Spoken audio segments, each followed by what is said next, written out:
أشهد أن لا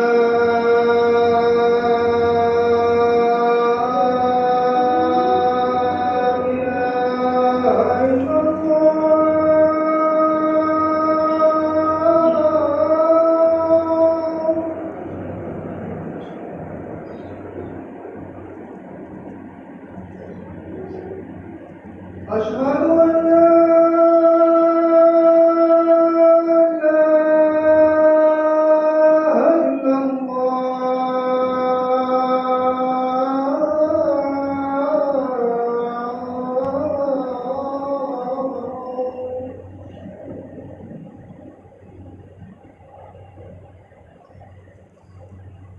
أشهد أن محمدًا رسول الله.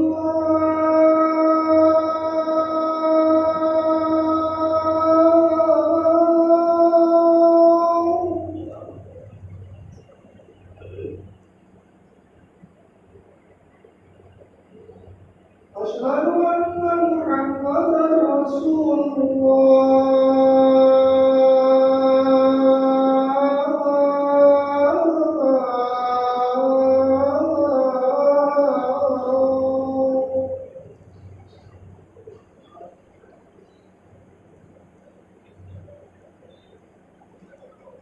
حي على الصلاة.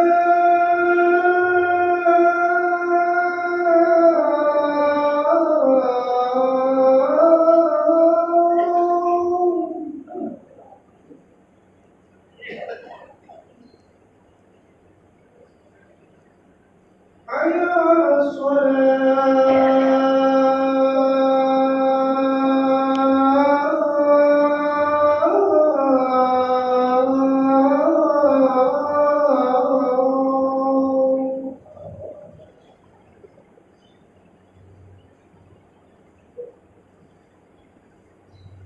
حي على الفلاح.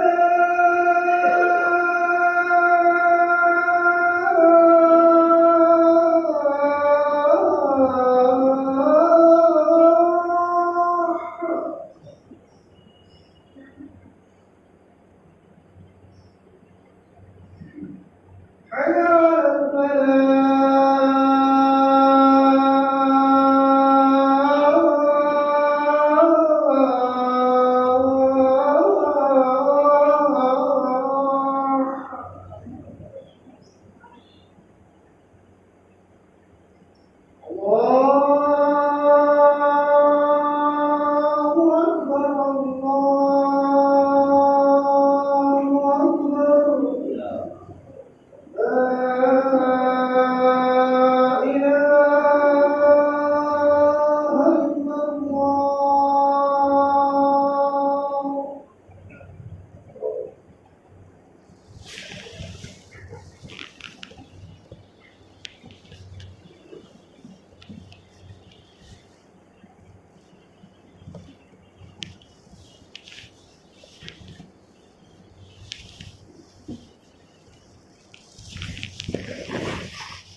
إن الحمد لله نحمده ونستعينه ونستغفره ونعوذ بالله من شرور أنفسنا ومن سيئات أعمالنا. من يهده الله فلا مضل له ومن يضلل فلا هادي له. وأشهد أن لا إله إلا الله وحده لا شريك له وأشهد أن محمدًا عبده ورسوله. أما بعد فإن خير الحديث كتاب الله وخير الهدي هدي محمد صلى الله عليه وسلم وشر الأمور محدثاتها وكل محدثة بدعة وكل بدعة ضلالة وكل ضلالة في النار. وقد قال الله تبارك وتعالى في كلامه المجيد: أعوذ بالله السميع العليم من الشيطان الرجيم. بسم الله الرحمن الرحيم. يا أيها الذين آمنوا اتقوا الله حق تقاته ولا تموتن إلا وأنتم مسلمون. يا أيها الناس اتقوا ربكم الذي خلقكم من نفس واحدة وخلق منها زوجها وبث منهما رجالا كثيرا ونساء واتقوا الله الذي تساءلون به والأرحام إن الله كان عليكم رقيبا. يا أيها الذين آمنوا اتقوا الله وقولوا قولا سديدا يصلح لكم أعمالكم ويغفر لكم ذنوبكم ومن يطع الله ورسوله فقد فاز فوزا عظيما. أما بعد، رب اشرح لي صدري ويسر لي أمري واحلل عقدة من لساني يفقهوا قولي.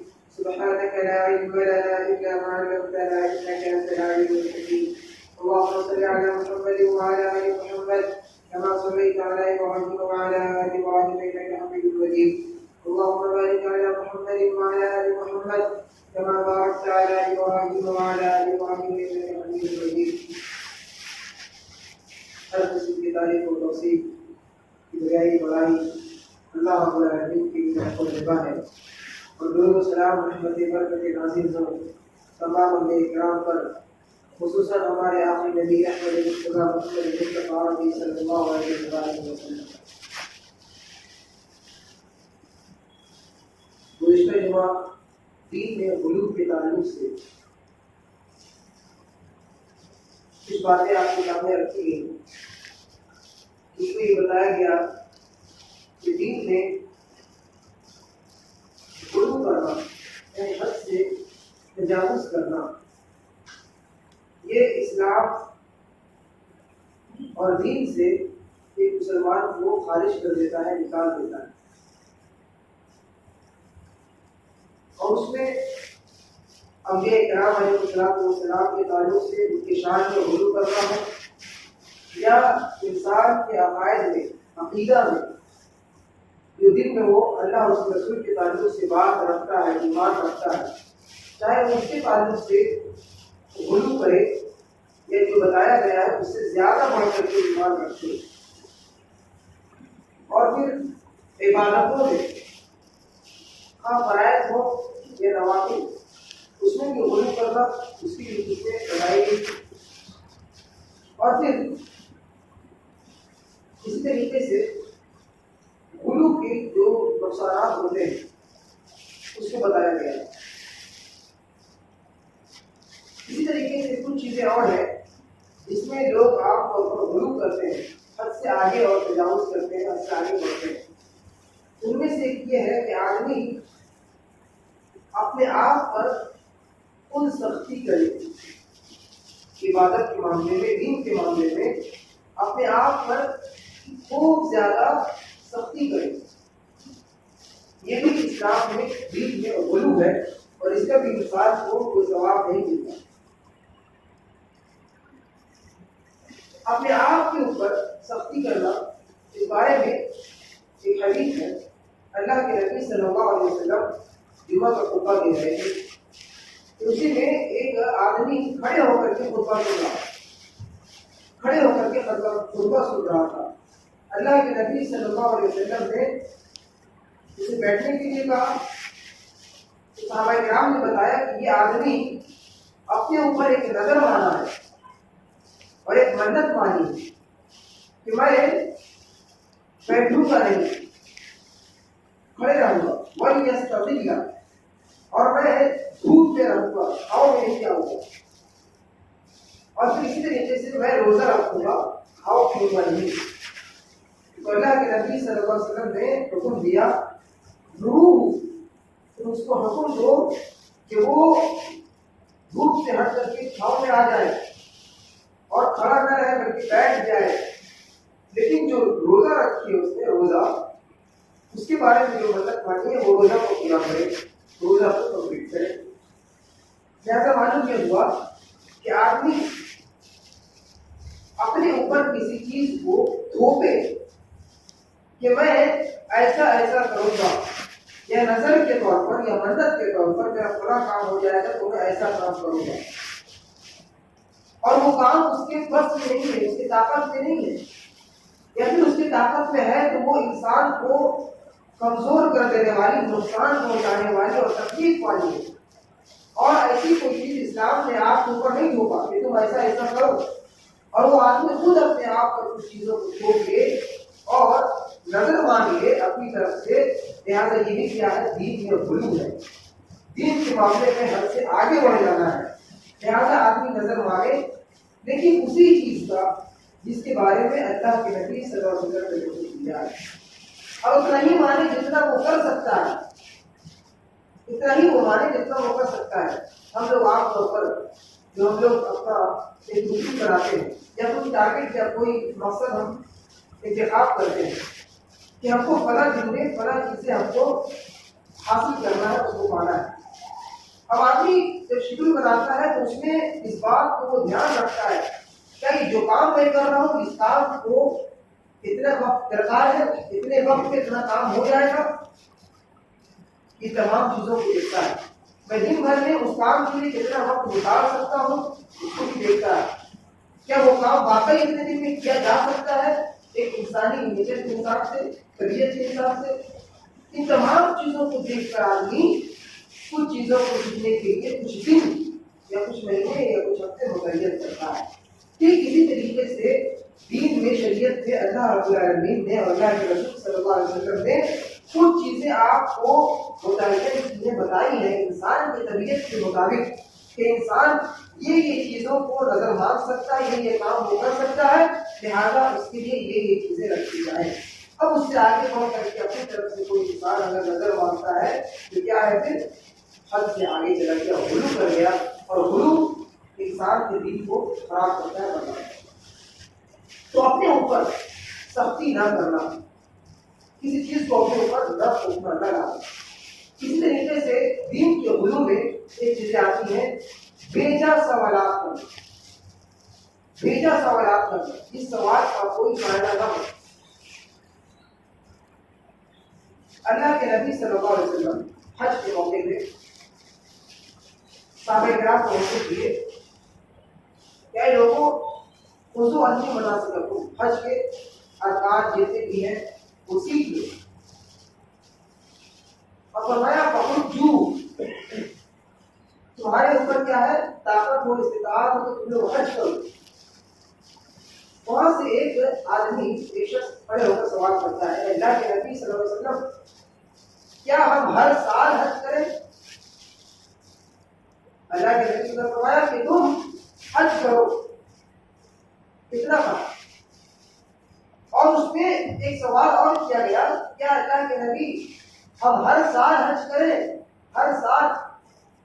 اللہ کے نبی صلی اللہ علیہ وسلم خاموش رہے، پھر وہی سوال ہوا، پھر خاموش رہے، پھر تیسری بار وہی سوال کیا گیا، تو اللہ کے نبی صلی اللہ علیہ وسلم جواب دیے کہ اگر میں ہاں کر دیتا کہ ہاں ہر سال تم لوگوں کے اوپر حج کرنا ہے، اگر میں صرف ہاں کر دیتا لوجبت، تو ہر مسلمان کے لیے ہر سال حج کرنا ضروری اور فرض ہو جاتا، واجب ہو جاتا۔ اب چاہے مسلمان کے پاس طاقت ہو یا نہ ہو، اس کو ہر سال جا کر کے حج کرنا پڑتا، وہ دنیا کے کسی بھی ملک میں ہو، کسی بھی خطے میں ہو، ہر سال اس کو پہنچ کر کے وہاں حج ادا کرنا پڑتا۔ لہٰذا اس لیے میں نے جو کہا کہ حج کرو، لہٰذا تم لوگ حج کرو۔ اب اس نے آگے اپنی طرف سے سوال کیے کہ کیا ہر سال کرے؟ تو اگر نبی کی زبان سے ہر نکل جاتا تو وہ شریعت بن جاتی، وہ دین بن جاتا، اور ہر سال ہر مسلمان کو حج کرنا ضروری ہوتا ہے۔ اسی بخاری کی حدیث نمبر 1335 بہت بڑی سے رکھتی یہ حدیث۔ اور پھر اللہ کے نبی صلی اللہ علیہ وسلم اس کے بعد اور یہ فرمایا کہ لوگوں اہلک من کان قبلکم بکثرۃ السؤال، کہ تم سے پہلے کی جو امتی تھے، جو لوگ تھے، انبیاء کے ماننے والے تھے، وہ سب اسی وجہ سے ہلاک ہوئے، اسی وجہ سے برباد ہوئے کہ دین کے معاملے میں، شریعت کے معاملے میں زبردستی سوال کرنا اور زبردستی سوال کر کر کے اپنے اوپر احکام کو نافذ کروا لیتے تھے اور پھر وہ کام کرتے نہیں تھے.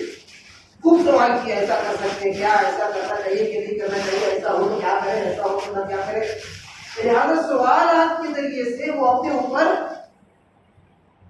ہاں کا لیبل لگوا لیتے ہیں، ہاں ایسا کرنا ہے، اور بہت سارے احکام کو اپنے اوپر لاد لیتے، نافذ کروا لیتے. لیکن جب پریکٹیکل لائف میں اس پر عمل کرنے کی بات آتی تو وہ نہیں کرتے. تو اس وجہ سے کیا ہوا، ہم لوگ ہلاک ہو گئے، برباد ہو گئے. لہٰذا تم لوگ احکام میں آگے فرمایا جس چیز کا میں حکم دوں بس پتا دوں، تو جہاں تک کوئی اس پر عمل کرنے کی کوشش کرے، اور جس چیز سے میں منع کر دوں، روک دوں، سچ ہوں کہ لوگ سے نہیں کرتا. تو یہ بیجا سوالات بھی کیا ہوتا ہے، انسان کے دین کو اور انسان کے ایمان کو ایک خطرے کا باعث ہوتا ہے، خطرے کا باعث ہوتا ہے. تو اس لیے ہمیں کوشش یہ کرنی چاہیے کہ جو بھی چیزیں بتائی گئی ہیں اس پر عمل کریں، جس سے روکا گیا ہے اس سے رک جائے. اور کچھ آپ کے ایسے مسائل ہیں جو واقعی پوچھنے کے قابل ہیں تو اس کو حاصل کیجیے. اس طریقے سے دین کے معاملے میں غلو کرنا اور حد سے آگے بڑھنے میں ایک چیز یہ بھی آتی ہے کہ آدمی دعا کے معاملے میں غلو کرے.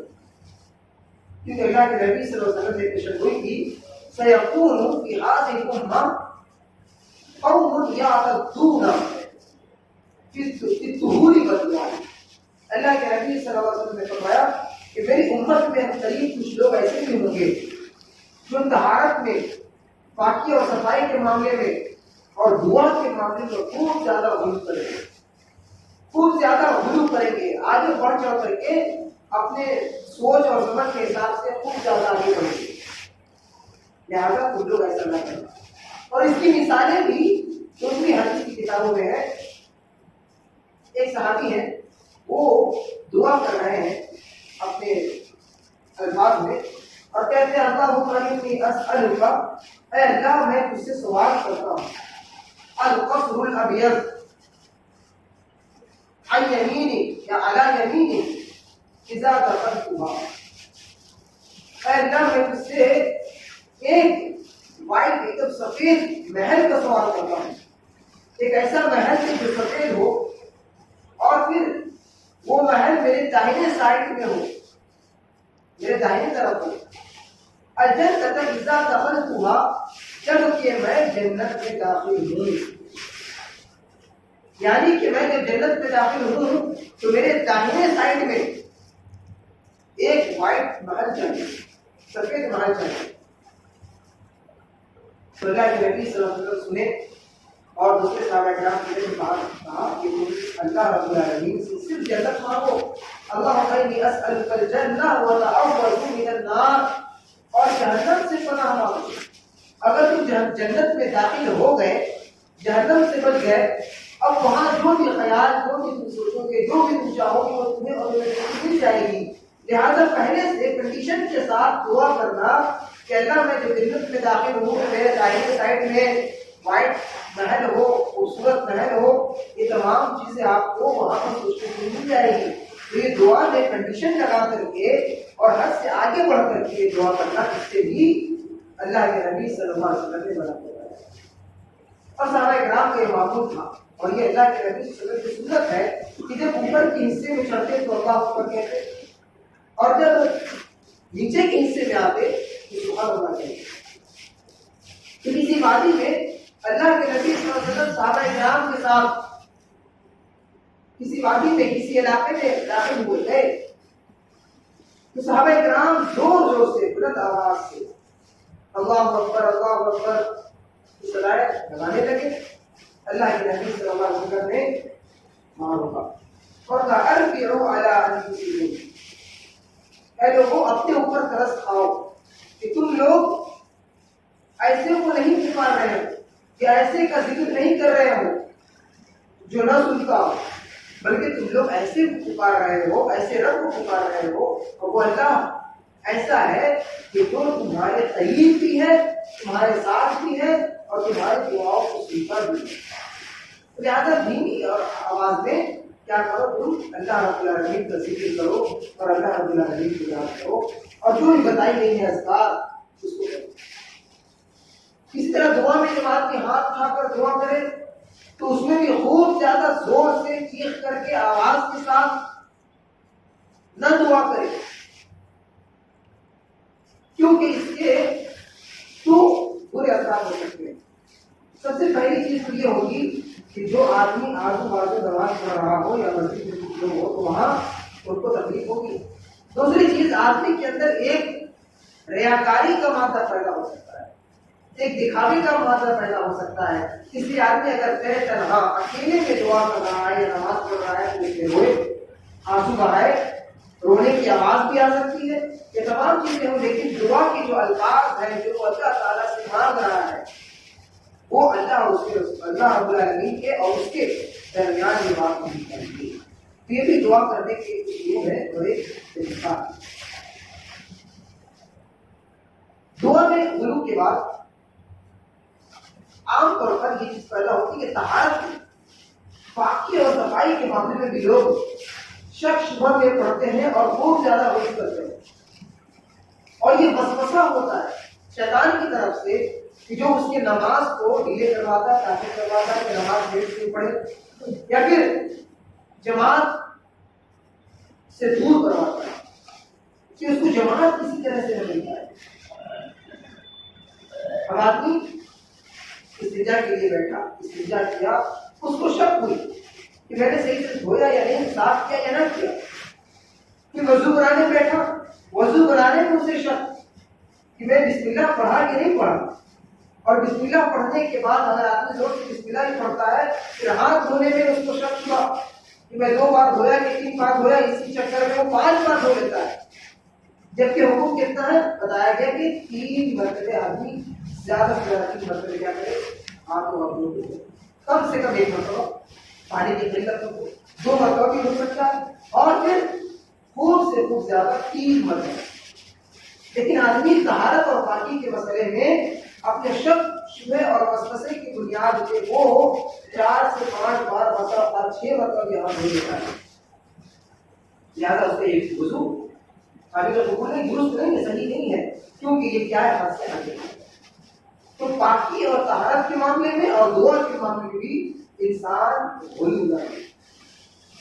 اور اس طریقے سے آدمی جب اپنے اوپر ایک طرح سے سختی کر رہا ہے وضو کے معاملے میں بھی آپ دیکھیں تو ایک آدمی وضو کے معاملے میں بھی اپنے آپ کو تھکا بھی رہا ہے، سختی بھی کر رہا ہے، جسٹ اس وجہ سے کہ شیطان اس کے ذہن میں ایک وسوسہ ڈالتا ہے. اور بہت سارے احکام اور قوانین میں طہارت کے علاوہ بھی، وضو اور پاکی صفائی کے علاوہ بھی، انسان جو غلطی کرتا ہے، جو خطا کرتا ہے، وہ اپنی سوچ کی وجہ سے شیطان کے وسوسے کی جو ہوتی ہے اس کو وہ مان لیتا ہے. اور جتنے بھی عام طور پر دنیا میں سماج میں بدعت لائے ہیں، بدعات اور خرافات جو لوگ کر رہے ہیں، بس اس کا بنیاد، اس کا بیس اصل یہی ہے کہ یہ چیز ہمارے سماج میں جو ہو رہی ہے یا ہم جو کر رہے ہیں یہ غلط کیسے ہے، یہ غلط کیسے ہے. تو لہٰذا بدعات شرک کی اصل بنیاد اور جڑ یہ ہوتی ہے کہ ہم جو کر رہے ہیں یہ غلط کیسے ہو سکتا ہے. اور اسی بیس پہ آدمی بڑھنے سے بواقع تو حد اعلانیہ طور پر شرک کرتا ہے، بدعات بھی کرتا ہے اور اس کے بعد یہ نہیں ہوتا کہ میں کتنا بڑا گناہ کر رہا ہوں اور دین سے نکل رہا ہوں. عقبہ بن عامر رضی اللہ عنہ صحابی ہے،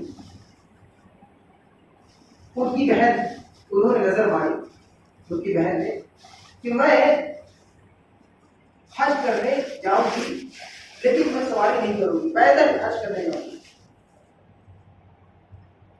اور انہوں نے اپنے بھائی عقبہ سے کہا کہ اس بارے میں تم جا کر کے اللہ کے نبی صلی اللہ علیہ وسلم سے فتویٰ طلب کرو کہ کیا کہتے ہیں وہ ہماری اس رائے کے بارے میں یا ہماری اس عمل کے بارے میں حکم دیتے ہیں کہ نہیں. عقبہ بن عامر رضی اللہ عنہ جاتے ہیں اور سوال کرتے ہیں اللہ کے نبی صلی اللہ علیہ وسلم سے کہ میری بہن نظر مانی ہے کہ وہ پیدل حج کرنے جائے گی، آپ کیا کہتے ہیں؟ اللہ کے نبی صلی اللہ علیہ وسلم نے فرمایا دیتا مشی بلتا ہے کہ اس کو حکم دے کہ وہ پیدل بھی جائے چلے اور جہاں سواری کی ضرورت ہو وہاں سواری کو بھی اختیار کرے، سوار بھی ہو۔ اور سورہ حج کی جو آیت جسے فرمایا گیا کہ لوگ حج کرنے کے لیے آتے ہیں، پیدل چل کر کے بھی آتے ہیں اور سواری سوار ہو کر کے۔ تو اس طرح سے آدمی کی اپنی سوچ آنے کے بعد، وسوسہ ہونے کے بعد وہ صحیح ہے کہ غلط، اس کی جانچ کے لیے، اس کی جانکاری کے لیے، پختہ ثبوت کے لیے آدمی سوال کرے، استفسار کرے کہ دین کے معاملے میں ہمارے پاس یہ سوچ ہے، ہم ایسا کرنا چاہتے ہیں یا ہم ایسا نظر والے ہیں، ایسا کریں یا نہ کریں۔ اگر وہ دین کے دائرے میں حد میں ہے تو اس کو کیا جائے، اور اگر دین سے آگے ہے تو اس کو پھر نہ کیا جائے، چھوڑ دیا جائے۔ اس طریقے سے دین کے معاملے میں جو غلو ہے، حد سے آگے بڑھنا، اس میں سے ایک کیفیت ہے دعوت اللہ ہو رہی ہے۔ دین کی دعوت دینے میں، ایک دوسرے کی اصلاح کرنے میں، سمجھانے میں، ایک دوسرے کو نصیحت کرنے میں غلو کرنا۔ اب آدمی دین کی دعوت جب دیتا ہے اور دین کی دعوت دینے والا، سامنے والا جس کو دعوت دے رہا، اگر وہ اس کی بات نہ مانے تو پھر آدمی کیا کرتا ہے؟ اس کے اوپر سختی کرنا، الٹے سیدھے بولنا اور لڑائی جھگڑے کر لینا، بحث و تکرار کر لینا، اور ایسا مانو کہ جیت ہار کی بازی لگی ہو کہ ہم کو جیتنا ہے، سامنے والے کو ہرانا ہے۔ دعوت میں اسلام میں یہ معاملہ یہاں تک پہنچ جانا، یہ بھی دین کے معاملے میں دعوت اللہ میں ہوئی ہے۔ آپ کو کام پر پہنچا دینا، بتا دینا، سمجھا دینا، اب آپ اس کو حکمت کے ساتھ، سمجھداری کے ساتھ سمجھائیں تو پھر کیا ہوگا؟ وہ دعوت آ جائے۔ اب پھر بسا اوقات دعوت اللہ کے معاملے میں جو ہماری بات نہ مانے یا جس کو ہم سمجھائے اگر وہ نہیں مانتا ہے تو پھر اس کے خلاف ہماری سازش شروع ہوتی ہے۔ اور پھر اسی طریقے سے آدمی کا ہر اعتبار سے آدمی ایک مسجد میں نماز پڑھنے والا بھی ہے، ایک صف پہ کھڑے ہونے والا بھی ہے، اور ایک ساتھ کھڑے ہو کر نماز پڑھنے والا بھی ہے، لیکن چند چھوٹے سے مسائل میں آدمی کیا کرتا ہے؟ ایک دوسرے کے خلاف کفر تک کا فتویٰ لگا دیتا ہے کہ فلاں آدمی تو کافر ہے، فلاں کا یہ تھوٹ ہے، یہ سوچ ہے، وہ یہ مانتا ہے، وہ ایسا کرتا ہے، لہٰذا وہ کافر ہے۔ اللہ کے نبی صلی اللہ علیہ وسلم نے فرمایا کہ یہ کفر کا فتویٰ لگانا کسی مسلمان کے لیے جو اپنے آپ کو مسلمان کہتا ہے، اس کے لیے اتنا بڑا گناہ ہے کہ اگر سامنے والے کو آدمی کافر کہا، سامنے والا کافر ہے تو ٹھیک، اس تک پہنچ نہیں پا، لیکن اگر سامنے والا کافر نہ ہوا، آپ جو دیکھ رہے تھے اس کی بنیاد سے آپ کو کافر کہا، سامنے والا اگر کافر نہ ہوا تو لوٹ کر واپس بولنے والے کے پاس جاتے ہیں، اور وہ آدمی خود نماز پڑھنے کے باوجود بھی کافر ہو جاتا ہے، داڑھی ٹوپی رکھنے کے بعد بھی وہ کفر کے درجے میں آ جاتا ہے۔ اور معلوم یہ ہوا کہ آدمی کہ چند مسائل میں اختلاف کی وجہ سے یا ہماری بات دوسرے نہ مان رہا ہے، ہم جو بحث بنانا چاہ رہے ہیں وہ نہیں مان رہا ہے، لہٰذا اس بنیاد پہ، اس بیس پہ کافر کہنا یا دشمنی کر لینا یا بحث و مباحثہ کرنا یا مناظرہ کی نوبت آ جانا، یہ کیا ہے؟ دعوت اللہ میں غلو کرنا، حد سے آگے بڑھ جانا ہے۔ اور یہ دعوت انسان کے لیے فائدہ نہیں، بلکہ یہ دعوت ایک انسان کے لیے نقصان دہ ثابت ہوتی ہے، اور جو بہت حکمت کی ضرورت ہوتی ہے دعوت اللہ۔ اس طریقے سے آخری چیز ہے قراءت قرآن میں غلو کرنا، قرآن کی تلاوت میں غلو کرنا۔ قرآن کی تلاوت میں غلو کرنے کا مطلب کہ قرآن کریم کی کچھ قواعد ہیں، کچھ رولز ہیں، آدمی اس کو مد نظر رکھتے ہوئے آدمی پڑھے۔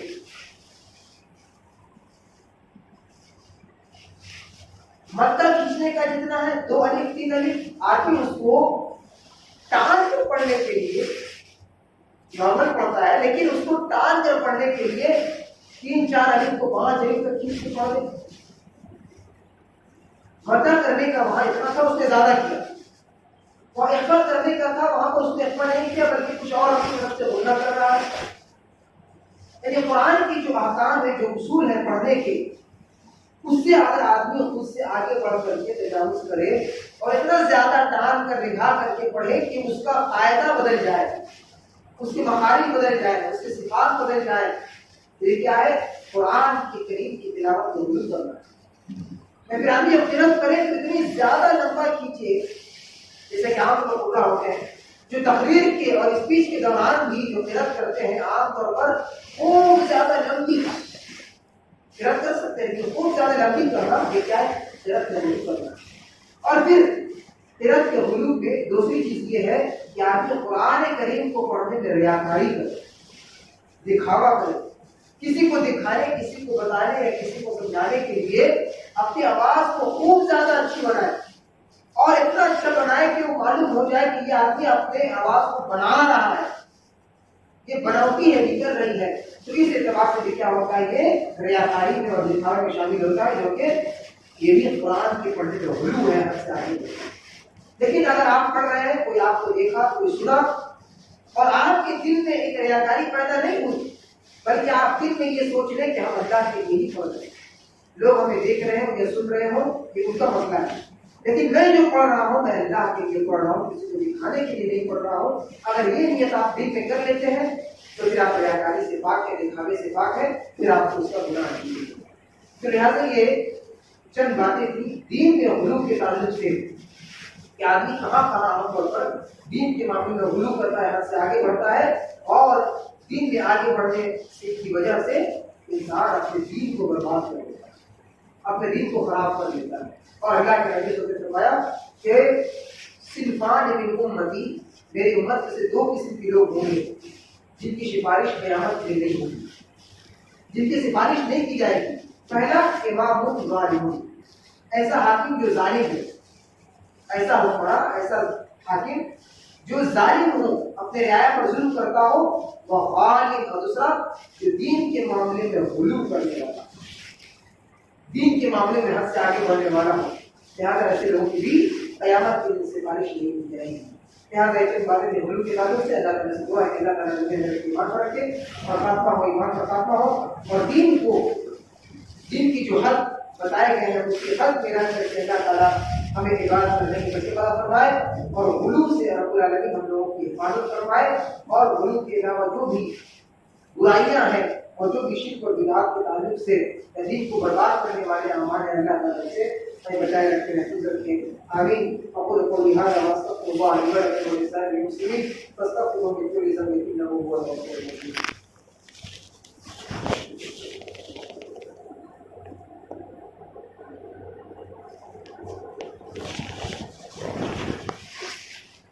إن الحمد لله نحمده ونستعينه ونستغفره ونعوذ بالله من شرور أنفسنا ومن سيئات أعمالنا، من يهده الله فلا مضل له ومن يضلل فلا هادي له، وأشهد أن لا إله إلا الله وحده لا شريك له، وأشهد أن محمدا عبده ورسوله، أما بعد فإن خير الحديث كتاب الله، وخير الهدي هدي محمد صلى الله عليه وسلم، وشر الأمور محدثاتها وكل محدثة بدعة وكل بدعة ضلالة وكل ضلالة في النار۔